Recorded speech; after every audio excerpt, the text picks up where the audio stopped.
নমস্কাৰ আমি সকলোকে আসাম ফক ডান্স টেলেণ্টৰ এই প্ৰতিযোগিতাৰ মৰ্যাদালৈ সমস্তভাৱে স্বাগতম জনাইছো।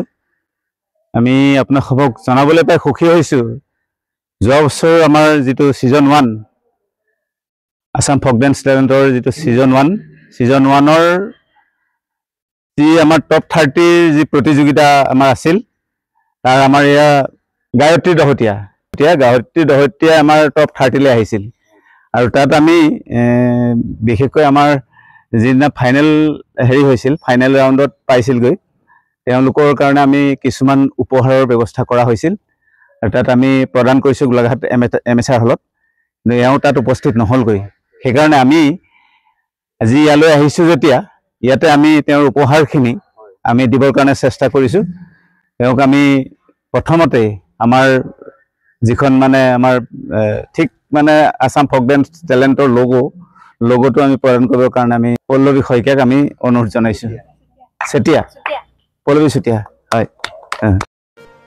নতুন আশাৰে নতুন হেঁপাহেৰে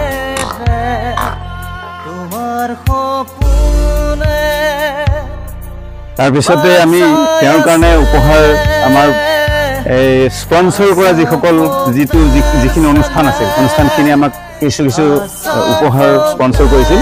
এই উপহাৰখিনি আমি এগৰাকী আমি বিতৰণ কৰিবলৈ আমি অনুৰোধ জনাম। তুমি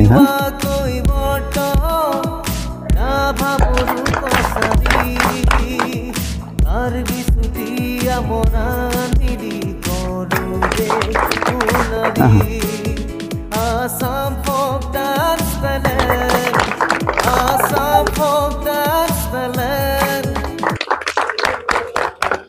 ধন্যবাদ। আমি সকলোকে ধন্যবাদ জ্ঞাপন কৰিছো। আমি এতিয়া পৰৱৰ্তী কাৰ্যসূচীলৈ আমি আগবাঢ়িব বিচাৰিছো। সকলোকে সাজু হ'বলৈ আমি অনুৰোধ জনাইছো।